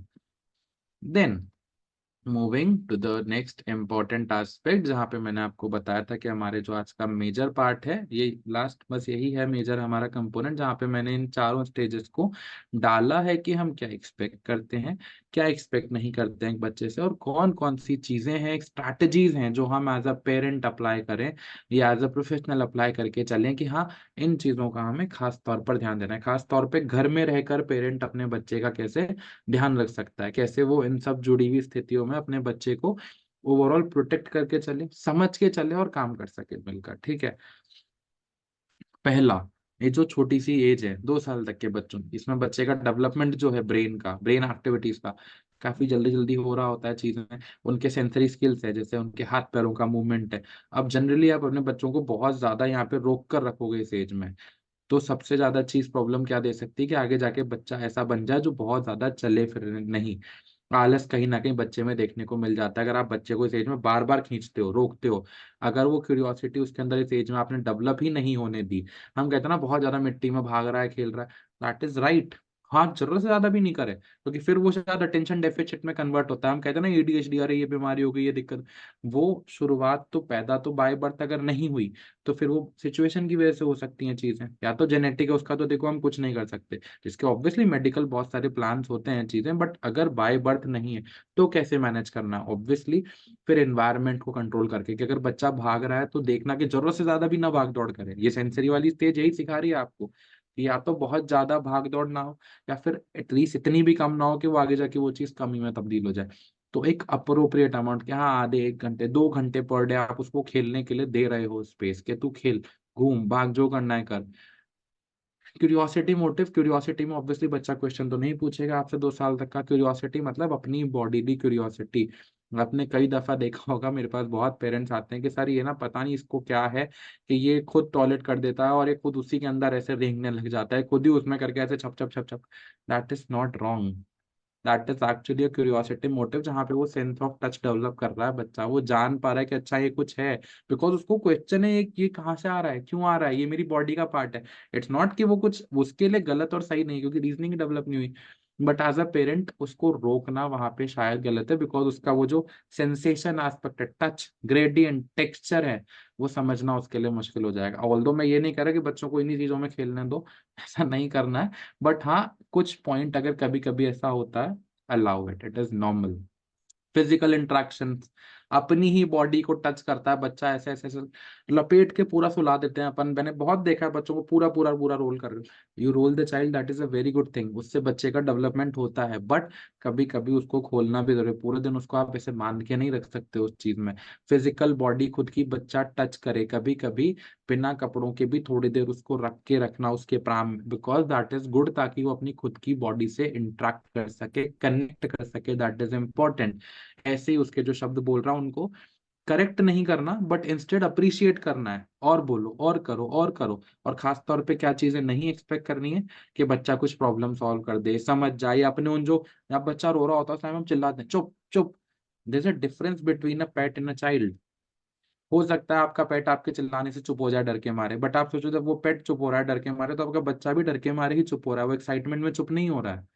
तो उसको मजा आ रहा है, हाँ पापा कह रहे हैं चुप, मतलब चुप, पापा का मूड खराब है आज, लड़के आए हैं ऑफिस से, इन्होंने कहा चुप रहना है तो चुप रहना। That is not going to happen, instead बच्चे में डर इंड्यूस हो जाएगा, और हो सकता है उसकी वजह से बच्चे को लाइफ टाइम इश्यूज हो जाए अपने इमोशनल रेगुलेशन के अंदर, बच्चा इमोशनली अपने आप को एक्सप्रेस ना कर पाए कभी, या वो ऐसा हो जाए कि जिस स्थिति में रोना उसमें हंस रहा है, जिसमें हंसना उसमें रो रहा है, और जिसमें नहीं रोना वो ऐसे ब्लैंक बैठा है, बच्चे के ब्लंट एक्सप्रेशन आ जाते हैं कभी कभी। और जो ईक्यू है, even that is more important then IQ. अगर किसी बच्चे का ईक्यू स्ट्रांग है और उसका आईक्यू थोड़ा सा इतना स्ट्रांग नहीं है, देन इवन जो बच्चा एक सक्सेसफुल जॉब उसे इन फ्यूचर में मिल सकती है, उसकी लाइफ जो है, पर्सनल रिलेशंस हैं वो अच्छे हो सकते हैं। तो ऐसी सिचुएशन में बच्चे को डांटना, उससे एक्सपेक्ट करना कि वो हमारी इमोशंस, हमारी सिचुएशन समझ रहा है, दैट इज रॉन्ग, बिकॉज उसका एज ग्रुप ही नहीं है वो। राइट। ऑल्सो जो मैंने आपको चीज बताई अभी कि अपनी लैंग्वेज को बहुत क्लियर रखना है, जो कम्युनिकेशन वाली चीज थी, हम लोग बच्चे के साथ में, बच्चा नहीं मतलब बच्चे के माइंडसेट के साथ काम करना है, और बच्चे की लैंग्वेज यूज नहीं करनी है। टा टू ये नहीं करना है। इट्स लाइक माँ मतलब माँ, वो अलग उधर इधर नहीं जाना है आपको अपनी टोन में, क्योंकि आप जो एक्सपेक्ट कर रहे हो उससे निकल के आए उसके मुंह से वही तो डालना है। सीधी सी बात है, अगर आप कंप्यूटर पे काम करते हो, आपने डाला कुछ कोड, तो आप जो डालोगे वही तो निकल कर आएगा। वो जो आप पेड़ लगाओगे वही तो बड़ा होगा। तो इट्स लाइक आप लगा रहे हो आम का पेड़ और आप एक्सपेक्ट कर रहे हो संतरे क्यों नहीं आ रहे हैं इस पे। That is anyways not going to happen. तो द बेस्ट पार्ट इज आप जो डाल रहे हो आपको एग्जैक्ट वही रिस्पॉन्स निकल कर आएगा। सिंपल सा एग्जाम्पल, आपने घर में बनाई है आलू प्याज की सब्जी, कढ़ाई खोल के देख रहा है पाव भाजी क्यों नहीं निकली, अरे डाला ही तुमने आलू प्याज है तो पाव भाजी कहाँ से बनेगी उसमें। तो that is the only response जो आपको यहाँ पर करना है, कि आप जो इम्प्लीमेंट दो बच्चे के अंदर आप जैसी चीजें डालोगे एग्जैक्ट वही निकलेगा। बाद में सिर्फ उसको ब्लेम करने से nothing will happen. And most importantly उसको ऐसे टॉयज, ऐसी चीजें देनी है जो सेफ हो। अभी आजकल, पहले के जमाने में बहुत होता था ना कि बच्चों के पास में प्लास्टिक टॉयज नहीं होते थे, वो घर में ही कपड़ों की गुड़िया और उस तरीके की चीजें बनाते थे। आजकल वो चीजें दोबारा आ गई हैं, आप देखो तो बहुत सारे ये वाले टॉयज वापस आ गए। क्यों? क्योंकि बच्चों के लिए पहले तो चीज सेफ इंपॉर्टेंट, देखना कि सेफ है या नहीं है, मोस्ट इम्पॉर्टेंटली कि वो एक्सप्लोर कर पाए उनसे। ठीक है, बच्चे को सेफ्टी सिक्योरिटी फील हो, और इस तरीके की चीजें कि आपको एक अच्छा सिक्योर एनवायरनमेंट देके चलना है। उससे बड़ी जो also, sorry to cut you in between. Before moving to the next age group, just let me know. I want to add something. You want to add something? हाँ, like, are you moving to the next age group? या okay, सो जैसे कि अपन ने ये बात करी कि ये जो एज है वो प्री स्कूल से पहले की है, दैट मीन 0 to 2 years की है, राइट? तो इस सिचुएशन में अपन क्या कोशिश करते हैं कि बच्चा स्कूल में जाए, उससे पहले ही इसको एबीसीडी आ जाए, उससे पहले ही इसको 1 2 3 आ जाए, एक एक वर्ड आ जाए। That is wrong. यहाँ पे हम क्या कर रहे हैं, उसकी कॉग्निटिव एबिलिटीज को सही तरीके से नर्चर नहीं कर रहे। बच्चे की एज ग्रुप किस किस ब्रैकेट में है कि वो अपने सेंसेस के थ्रू पूरी दुनिया को पहचानेगा। अगर बच्चे के सामने कोई अगर मोबाइल फोन रखा है सपोजिटली, तो वो फटाक से उसको पकड़ेगा, अपने मुंह में लेगा, उसको टेस्ट करके देखेगा। क्या कर रहा है, अपने टंग सेंस के थ्रू वो उसे पहचानने की कोशिश कर रहा है। तो यहाँ पे हमें 1 2 3 एबीसीडी सिखाने पे फोकस नहीं करना है इस एज ग्रुप पे। हमें ये फोकस करना है कि उसकी सेंसरी एबिलिटीज डेवलप हो, जो कि हम यूजुअली हर घर में अपने को देखने को मिलता है। बेटा, अंकल को ये 1 2 3 सुनाना। So I think we need to stop doing that and Arpit sir, you can come to the next stage group. Right. और जो अभी हिमांशी ने कहा, that is actually about the stage 3 to 5 years। ये वही एज है जहाँ पे बच्चा स्कूल में नहीं जा रहा है, बट हाँ यहाँ पर हम वो जो अभी मैम ने बताया वो सारी चीजें वही है कि हम यहाँ एक्सपेक्ट यही सब चीजें करना चालू कर देते हैं कि उसकी लैंग्वेज डेवलप होने लग जाए, या फिर वो अपने से एक सर्टेन सर्टेन चीजें करने लग जाए, सेंटेंसेस समझने लग जाए, या चीजों की कॉम्प्लेक्सिटी को जान पाए, या बेसिक एबीसीडी क्या होती है वो समझने लग जाए, जानने लग जाए कि ए के बाद बी आएगा, बी के बाद सी आएगा, सी के बाद डी आएगा, या इमेजिनेशन या क्रिएटिविटी पे बच्चे के काम होने लग जाए। अपने आसपास के वर्ल्ड को लेके बच्चे के अंदर क्या होता है, इमेजिन इंडिपेंडेंस और एक्सप्लोरेशन बहुत ज्यादा आता है। ये यही एज है जहाँ पे बच्चे को थोड़ा बहुत लैंग्वेज भी आ जाता है, बच्चा बोलना भी चालू कर देता है, चीजें भी करने लग जाता है। तो इसको क्या लगता है यहाँ पे, I am independent, I am smart, I can do whatever I want, however I want. That is something जो इस एज की सबसे ज्यादा सही चीज है, and they work accordingly. This is very important. Just give me a second. तो यहाँ पर सबसे इम्पोर्टेंट क्या होता है, बच्चा अलग अलग सोशल स्किल सीखता है, साथ साथ में खुद की ही चीजों पे ना they start taking the turns and understanding different different perspective of the people and situations around. And what we are not supposed to expect is the logical reasoning and problem solving skills. You want to add something? No, we can, move ahead with another stage. Okay. So we are doing it together. So I like हो सकता है मैं constant बोले जा रहा हूँ and I'm not giving the chance. No, This it's time I was like, okay, okay. I'll I ask am पहले also, से। I can understand, हम दोनों एक ही प्रोफेशन में हैं, तो मैं समझ सकती हूँ कि whenever it comes to, parenting, तो वो मैं खुद को भी नहीं रोक पाती हूँ, और अब तो इतनी आदत हो गई है कि, so you can take it. तो हाँ, हम बच्चे से इस एज ग्रुप में पर्टिकुलर लॉजिकल रीजनिंग या प्रॉब्लम सॉल्विंग स्किल्स बहुत ज्यादा एक्सपेक्ट नहीं कर सकते हैं, बिकॉज दिस इज समथिंग जो पॉसिबल ही नहीं है इस एज में। एंड मोस्ट इंपॉर्टेंटली अटेंशन, जो मेरा पर्टिकुलर मैंने आपको कांस्टेंट बहुत देर से बताया, अटेंशन जो होती है बच्चे की इस एज ग्रुप में सस्टेन होना इज वेरी वेरी डिफिकल्ट। अगर आपने उसको 10 मिनट एक टॉय दिया खेलने के लिए, हो सकता है बच्चा थोड़ी देर में ही उससे बोर हो जाए जो उसको 5 मिनट पहले बहुत ज्यादा पसंद था। लेट्स से आप उसको बाहर लेके गए हो, आपने उसको कुछ टॉय दिलाया, और वो उसको उस टाइम पे तो बहुत भयंकर पसंद था। बच्चा 2 दिन खेला, 3 दिन खेला, तीसरे या चौथे दिन बच्चे ने उसको उठा के फेंक दिया, या फिर अब वो उसको टच भी नहीं कर रहा है। And then lot of parents come to me in complaining कि सर आप मेरे घर चलो। आई कंप्लीटली अंडरस्टैंड, ये हर पेरेंट का होता है, आप हमारे घर चलो, आपको दिखाते हैं कितने टॉयज है। आई गेट इट, बट आप ये भी तो देखो, दिला भी तो रहे हो आप। And most important, do not go for a lot of expensive kits. मतलब आप बहुत महंगी महंगी चीजें अगर लेकर जाते हो तो उसका सेंस नहीं, क्योंकि ये स्टेज ही एक्सप्लोर करने की है जहाँ पे बच्चा वो चीजें एक्सप्लोर करेगा। तो अगर हम लेके जा रहे हैं या लेके खर्चा कर रहे हैं इस चीज पे, तो वो थोड़ा सा उस टाइम पर वेस्ट है, क्योंकि ये क्यूरियोसिटी एक्सप्लोरेशन की स्टेज है जहाँ पे बच्चा उसको तोड़ेगा, खोलेगा, खराब करेगा, और जितना तोड़ेगा चीजों को उतना अच्छा भी है वो उसके लिए। बट तोड़ के ये नहीं आप ये देखो बच्चा डिस्ट्रक्टिव बन जाए, खाली तोड़े ही जा रहा है चीजें, देन डिफिकल्ट भी है। उसको ये सिखाना कि तोड़ के वापस तुमको ही जोड़ना है इसको।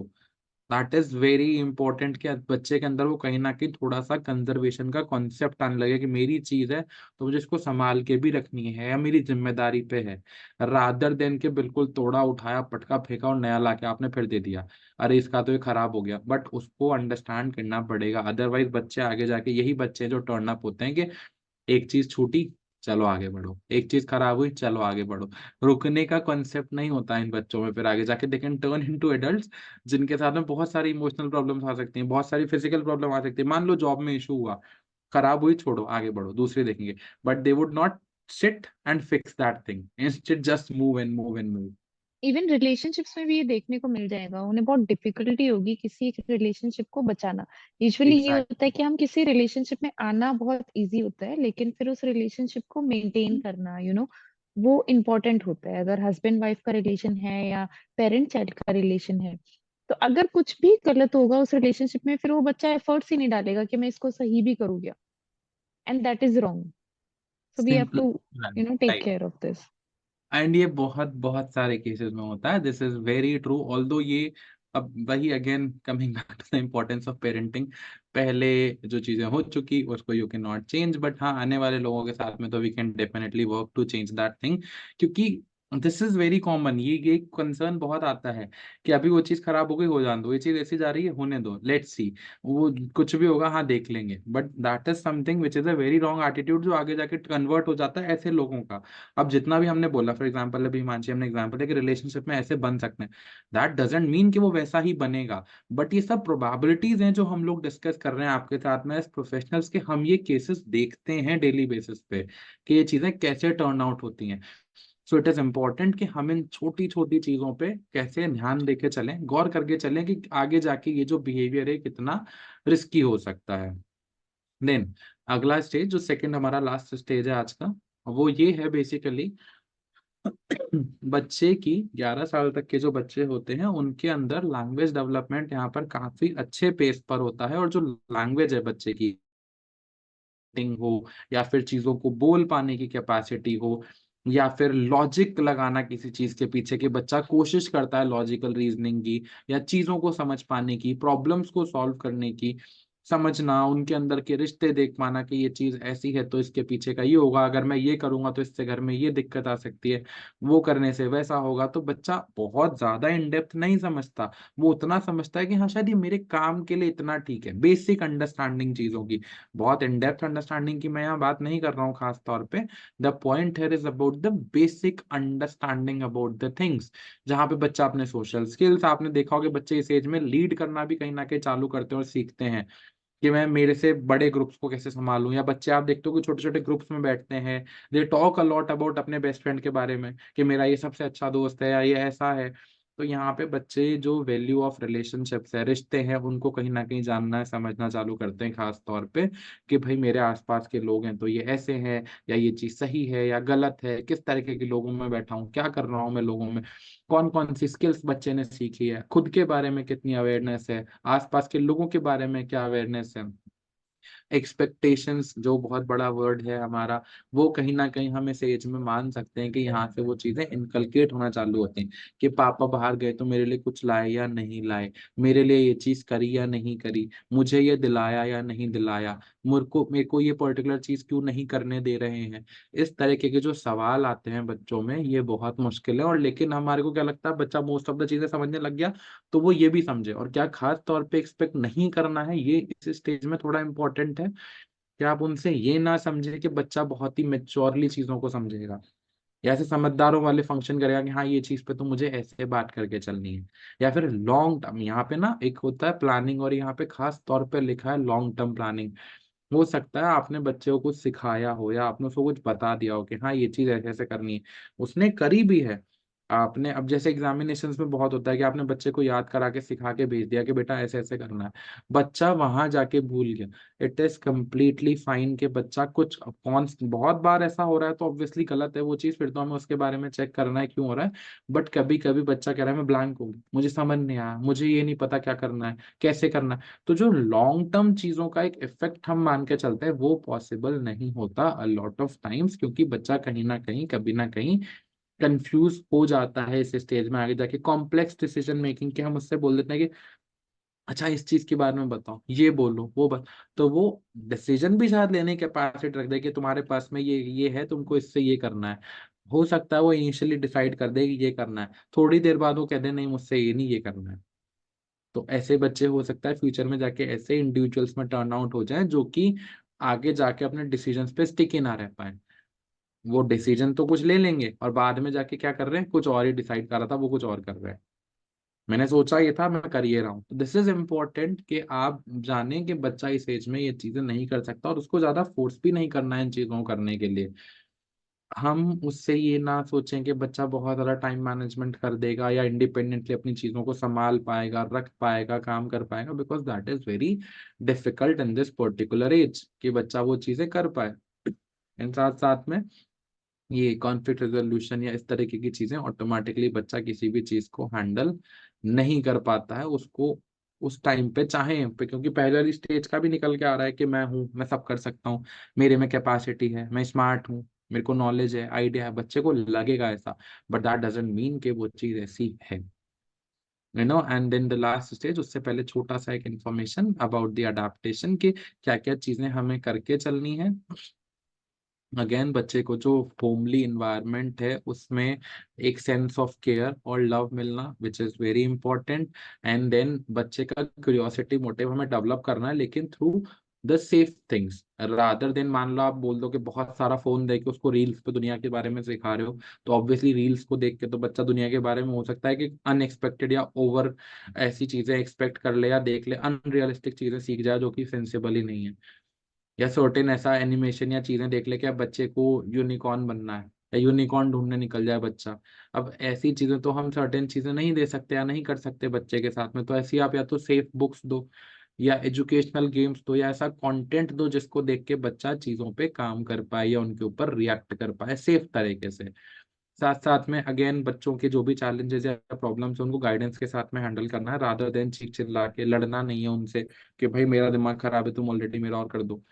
That is not going to happen अगर एक टाइम पे। और इसमें ना एक सबसे सिंपल और बेसिक टिप इस एज के लिए, जब भी अगर बच्चा चिल्ला रहा है या वो गुस्सा है, क्योंकि इस एज में दैट इज पॉसिबल कि वो आ जाता है, उनको भी उनकी भी चीजें हो जाती हैं, बहुत बड़े लेवल पे नहीं होता, बेसिक होता है। तो उस टाइम पे आप काउंटर उनके साथ में ना करें, क्योंकि आप में तो रीजनिंग कैपेसिटी है, उनमें नहीं है उस एज में इतनी ज्यादा हाई लेवल की।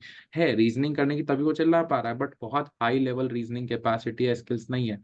तो अगर आप भी काउंटर कर रहे हो, साथ साथ चिल्ला रहे हो, डांट रहे हो या मार रहे हो, that is not going to take that thing anywhere. और उसके बाद बच्चे में रिबेलियस एटीट्यूड, कहते हैं ना ढीठ बन गया अब तो ये कितना ही मार लो इसको कोई फर्क नहीं पड़ रहा है इस पे, क्योंकि वो रिबेलियस एटीट्यूड उस एज में आ गया है और वो डेवलप कर दिया है अपने भी साथ साथ में चिल्ला के। उसका आता ठीक है कुछ भी कर लो, हाँ मार लो जितना मारना है, क्या कर लेंगे ज्यादा से ज्यादा। वो एक्चुअली में उस एज में चीज स्टार्ट हो चुकी है। तो the best is to not get more into that, understanding the concept of break, के रुक जाना है, जब वो नहीं कर पा रहा उस चीज को, तो आप चुप हो जाओ, या अपनी कम्युनिकेशन स्किल पे काम करो, कॉन्फ्लिक्ट रेजोल्यूशन पे काम करो, and then age appropriate routine या एक्सपेक्टेशंस कि तुम्हारे को ये पर्टिकुलर काम है जो करके चलना और ये नहीं करना। And then the last point for the today's session, early adolescence period, जहाँ पे हम बच्चे से क्या एक्सपेक्ट कर सकते हैं, दैट इज समथिंग। हम एक चीज ले रहे हैं, सॉरी कंटिन्यूड कॉग्निटिव ग्रोथ, जहाँ पे हम एक चीज देख रहे हैं कि बच्चे के अंदर क्या हो रहा है, उसकी क्रिटिकल थिंकिंग स्किल्स, सॉरी उसके मेटा कॉग्निटिव स्किल्स, मतलब ऐसी चीजें जहाँ पे वो सोच रहा है और उससे भी हायर लेवल पर जाके चीजों को सोच समझ पाए, काम कर पाए, रिएक्ट कर पाए, वो सारी स्किल्स के बारे में बात करना, सर्टेन सर्टेन चीजों को समझ पाना, इंडिपेंडेंस अपने अंदर लेके आना। बच्चों को लगता है वो बहुत ज्यादा सेंसेबल है, उनके अंदर शेम वाला कॉन्सेप्ट बहुत ज्यादा इस एज में डेवलप हो जाता है, सोशल अवेयरनेस कहीं ना कहीं आने लग जाती है बच्चे के अंदर।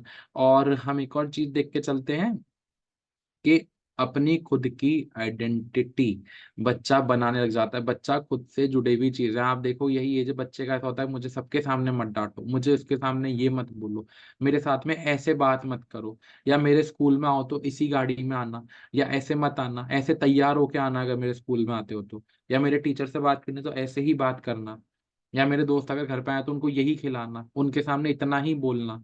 तो यहाँ पे वो एज है स्पेसिफिकली जहाँ पे बच्चे ये सब चीजें अपनी जो खुद की उनकी रियलिस्टिक एक्सपेक्टेशन उनको लगता है बनाई हुई है, बट जो एक्चुअली में कहीं ना कहीं अनरियलिस्टिक होती है मोस्ट ऑफ द टाइम, उनको आप पे कहीं ना कहीं बच्चा डालने की कोशिश करता है, क्योंकि वो अपनी रीजनिंग बना रहा है इस एज में, वो आपकी इंडिविजुअलिस्टिक रीजनिंग को लेने की कैपेसिटी में बहुत ज्यादा नहीं है। और यहाँ पे हम सबसे ज्यादा चीजें देखते हैं कॉन्फ्लिक्ट रेजोल्यूशन की, बच्चा और पेरेंट दोनों अपनी स्किल्स को कैसे एक साथ लेकर आ रहे हैं और दोनों कैसे अपनी चीजों को एक दूसरे के ऊपर इम्पोज कर रहे हैं। एंड द बेस्ट पार्ट यहाँ पे as a parent would be to be rigid, बहुत ज्यादा लेवल पर रिजिडिटी नहीं, बट हाँ कि ये चीज ऐसे होनी है तो ऐसे ही होगी, if you want me to do this thing तो तुम्हें मेरी ये चीज लेके चलनी, या इस तरीके से, मतलब आपको बच्चे को ये बार्गेनिंग स्किल यहाँ पर कहीं ना कहीं डालनी पड़ेगी, which is very important, right. Then साथ साथ में सोशल अवेयरनेस आ गई, हमने पीयर इन्फ्लुएंस की बात करी थी कि अपने आसपास के जुड़े हुए लोगों से बच्चा बहुत इन्फ्लुएंस होता है, कि वो मेरा दोस्त है, वो तो ये कर रहा है, मैं भी ऐसे ही करूंगा, या वो लोग इस तरीके से बात करते हैं तो हम ऐसे बात क्यों नहीं कर सकते, उनके घर वाले यहाँ घूमने जाते हैं, अपन वहाँ क्यों घूमने नहीं जा रहे हैं।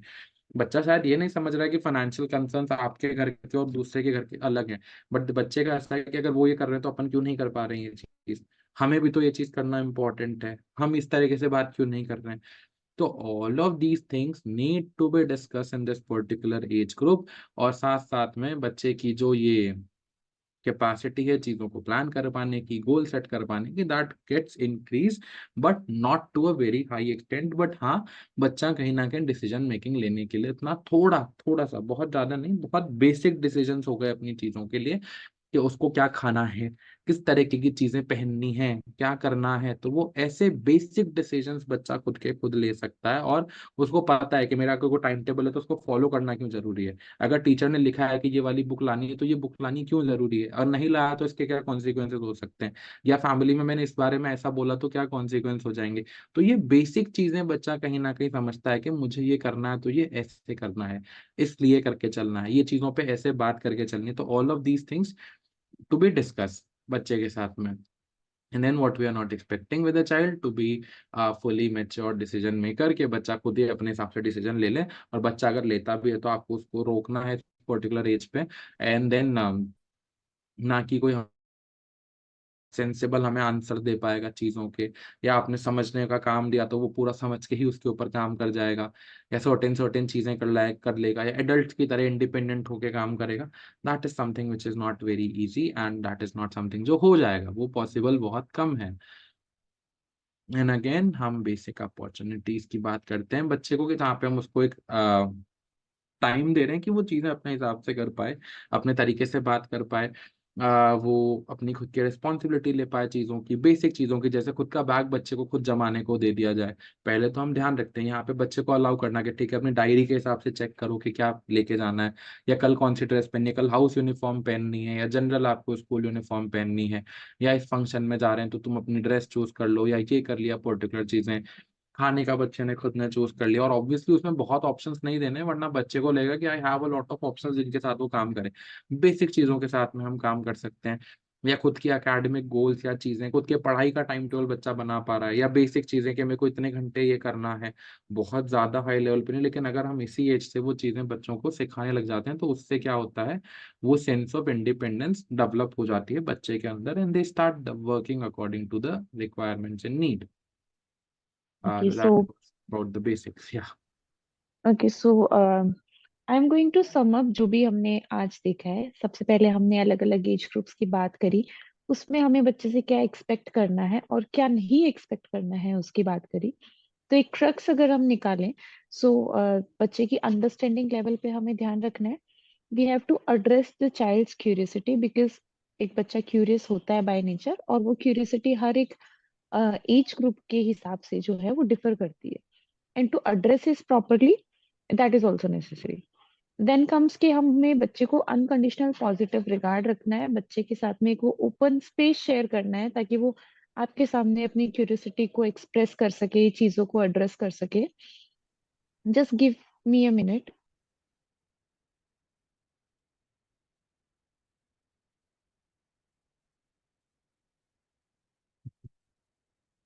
Then we have to take care कि हम बच्चे को ऐसी स्किल सिखा रहे हैं जो कि उनको अडल्ट लाइफ में जाके हेल्प करे। फॉर एग्जाम्पल बीइंग एम्पैथेटिक, अगर हम बच्चे को जो एम्पैथी के साथ में अप्रोच कर रहे हैं, then the kid is also going to approach us with empathy. तो हमें कुछ ऐसी छोटी छोटी चीजों का ध्यान रखना है। So it is time to address the questions of our audience. So I would request है कि आप सबके जो भी क्वेश्चंस हैं आप फटाफट चैट बॉक्स में ड्रॉप कर दें। और ऑलरेडी हमारे पास कुछ क्वेश्चंस आ चुके हैं, so I am going to ask you all the questions then. So Srishti Sharma wants to ask कि हम प्यार से बात कर रहे हो, वही हम्म। बच्चा चिल्लाकर बात कर रहा हो, तो क्या रीजन हो सकता है बच्चे में? एज सेड, देखो जो पर्टिकुलर एज है वो मैटर करती है, और अगर आप प्यार से बात कर रहे हैं बच्चा स्टिल चिल्ला रहा है तो मेरा पर्सनल रिस्पॉन्स यहाँ पर यही होगा, to use the strategy of time out. मतलब ऐसी चीजों में कि बच्चे ने बोला, आप उसको बोल लेने दो एक बार, and then you sit with the child and ask कि इस बात में इतना तेज बोलने की नीड कहाँ आ रही है, या इस चीज को why are you doing like this, और क्या वो बच्चा, सबसे इंपॉर्टेंट कि हो सकता हो बच्चा उस बिहेवियर को कहीं ना कहीं से मिमिक कर रहा हो, which is very important in this age. जैसे मैं एक एग्जांपल देता हूँ मेरे केस का, जहाँ पे बच्चा चिल्ला के बात इसलिए करता था क्योंकि उसको लगता था कि अगर वो चिल्ला के बात करेगा तो उसकी बात शायद ज्यादा अच्छे से समझी जाएगी, या उसकी बात को नकारा नहीं जाएगा। और वो बिहेवियर किसका मिमिक कर रहा था, अपने ग्रैंडफादर का घर में। तो उसके दादा चिल्ला के बात करते हैं, बहुत रूड रहते हैं, तो उनकी बात को क्वेश्चन नहीं करता। अब बच्चे में इतनी रीजनिंग कैपेसिटी नहीं है कि उस एज में और इस एज में डिफरेंस है, बट उसने क्या कॉपी करा कि अच्छा तेज बात करने से शायद रिस्पॉन्स होगा। तो पहली चीज जो आप देख सकते हो सकता है बच्चा बिहेवियर कहीं से मिमिक कर रहा हो घर में, या आसपास के लोगों में, या दोस्तों में, या कहीं से वैसी चीजें सुन रहा हो कि ऐसे बात करने से आपकी बात मान ली जाती है। सेकंड, किस तरीके का कंटेंट बच्चा देख रहा है, खास तौर पे कौन से शोज या चीजें देख रहा है जहाँ पे जो उसका फेवरेट कैरेक्टर है। मान लो मैं किसी ऐसे कैरेक्टर को फॉलो कर रहा हूँ जो कि बहुत लाउड है और जिससे सब डर के रहते हैं, तो हो सकता है बच्चा वो सेम कैरेक्टर को मिमिक कर रहा हो। थर्ड चीज, हो सकता है उसने पहले इस तरीके की चीजें करी हो और आपने वो चीजें मानी हो, देन बच्चे को अब आदत है उस तरीके की ट्रीटमेंट की कि हाँ if I would do like this ये लोग मानेंगे। या फिर अब ये हो सकता है कि पहले करता था, आप बच्चा रिपीट कर रहा हो। तो the only thing you can do is just letting the child speak for a while, and then you sit with the child and ask and understand कि आप ऐसा क्यों कर रहे हो, क्या कारण है, क्यों आपका दिमाग में थॉट आ रहा है, किस तरीके से बातें आपको लग रही है, और आप ये बात इस तरह से क्यों कह रहे हो। The more open communication you would have with your child इस केस में, तो उससे रिस्पॉन्स बेटर आ सकते हैं। या you want to add something तो please go ahead. Thank you so much sir, you have covered up all the things. कि हमें यहाँ पे क्या करना है कि अगर बच्चा चिल्ला रहा है ना, तो हमें उसका आंसर चिल्ला के नहीं करना है, हमें बेसिकली वो चीज पे ध्यान देना है। अगर हम वापस उस चीज को चिल्ला के रह रहे हैं, तो हम क्या कर रहे हैं कि हम वही बिहेवियर वहां पे मॉडल कर रहे हैं जो हमें राइट। बच्चे का बिहेवियर रोकना है। और एग्जैक्टली। बच्चे लर्न करते हैं ऑब्जर्वेशन के through. So you have right. To make sure कि we give some time to the kid, हम बच्चे को थोड़ा टाइम दे, हम खुद भी टाइम ले, और खुद को भी काउंट डाउन करें। और खुद को ये चीज याद दिलानी भी जरूरी है कि ओके, मेरा बच्चा बुरा नहीं है, फिलहाल जो वो बिहेवियर कर रहा है उसने वो गलत बिहेवियर सीख लिया है जो कि सही हो सकता है। तो इस चीज से हम खुद को काम डाउन रख के बच्चे के साथ में एक सेंसिबल टॉक रख सकते हैं वहां पे, कैसा क्यों हो रहा है और कैसे हम इस चीज को सॉल्व कर सकते हैं।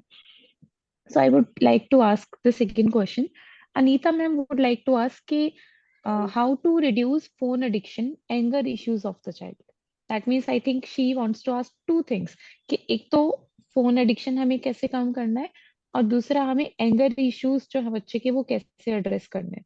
तो एंगर इश्यूज का तो अभी वी हैव इसी ऑलरेडी वाले क्वेश्चन डिस्कस्ड, में हमने राइट। डिस्कस किया है.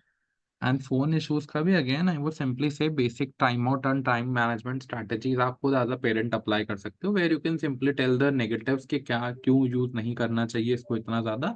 एंड सेकेंड चीज, हो सकता है बच्चा बहुत ज्यादा रिलेक्टेंट हो गया उस चीज के लिए, तो मेक श्योर कि थोड़ा सा रिलेक्टेंस यहाँ से हमें शो करना पड़ता है, बिकॉज जब भी हम एडिक्शन की बात करते हैं there is a very basic approach.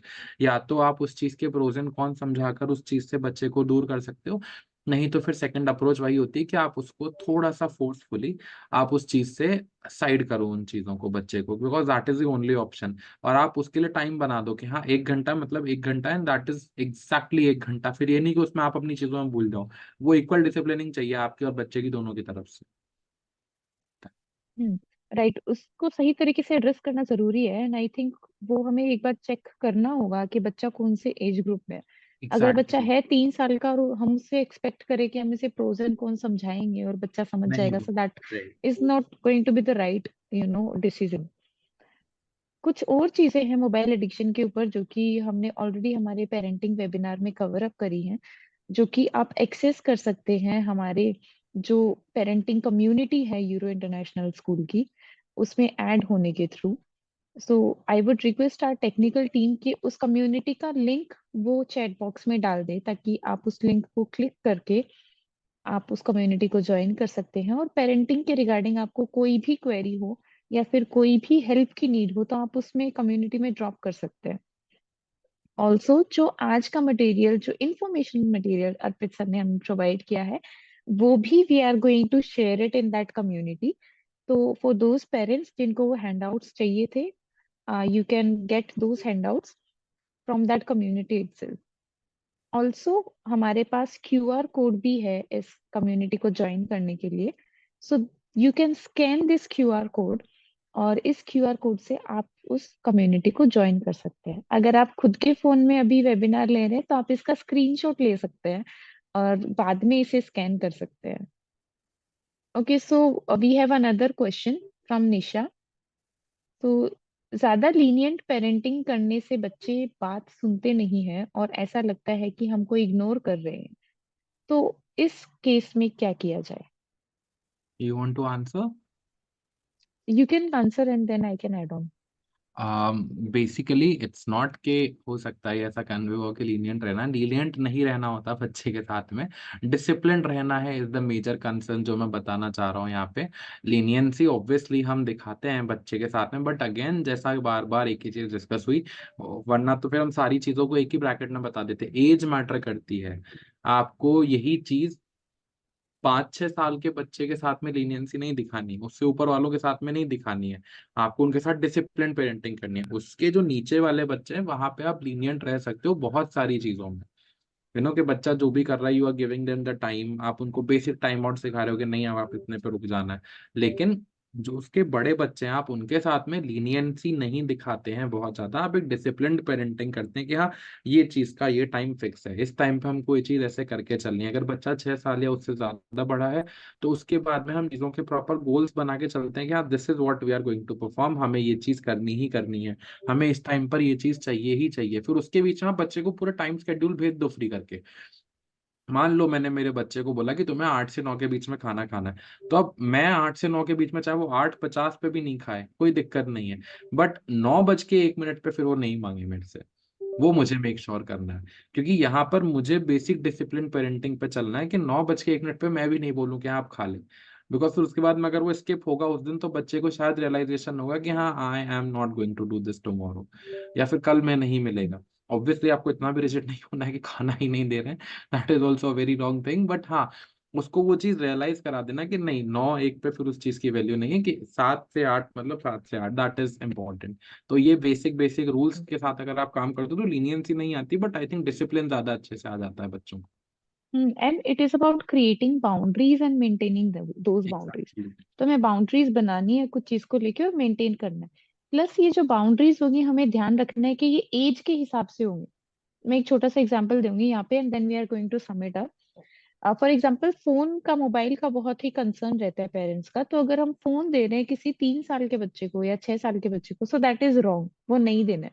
और यही हम एक्सपेक्ट कर रहे हैं कि हमारा बच्चा 12 साल का है, या फिर मान लो कि हमारा बच्चा 14 ईयर्स का है और वो बिल्कुल भी फोन ना चलाए, तो वो रॉन्ग होगा।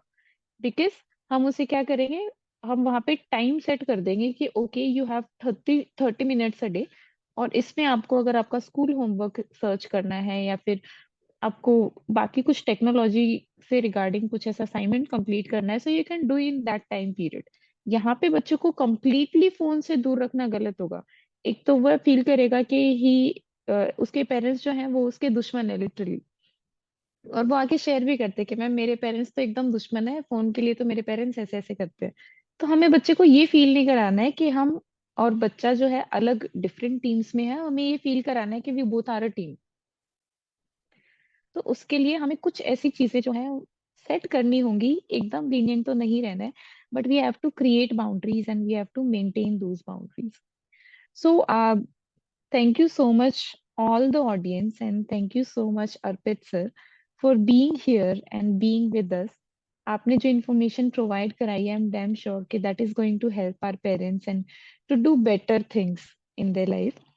Also, I would like to thank our audience. Thank you so much, parents. आपकी प्रेजेंस हमें शो करती है that you want to put efforts in your parenting, और आप एक स्टेप और बेहतर होना चाहते हैं।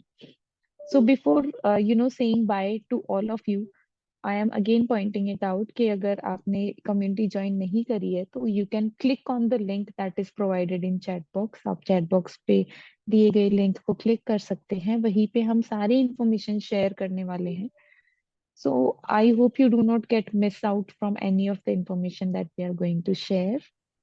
And Arpit sir, I hope कि हम इन फ्यूचर आपके साथ और वेबिनार करें ऐसे, और कोलैब करें, और हमारी जो ऑडियंस है उसको यही वैल्यूएबल इंफॉर्मेशन और प्रोवाइड कराते रहें।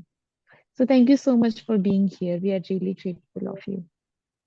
Thank you so much for inviting. Thank you. And parents, we are going to see you on the coming Sunday at the same time from 4 to 5 p.m. and we hope to see you there. Till there, thank you and take care.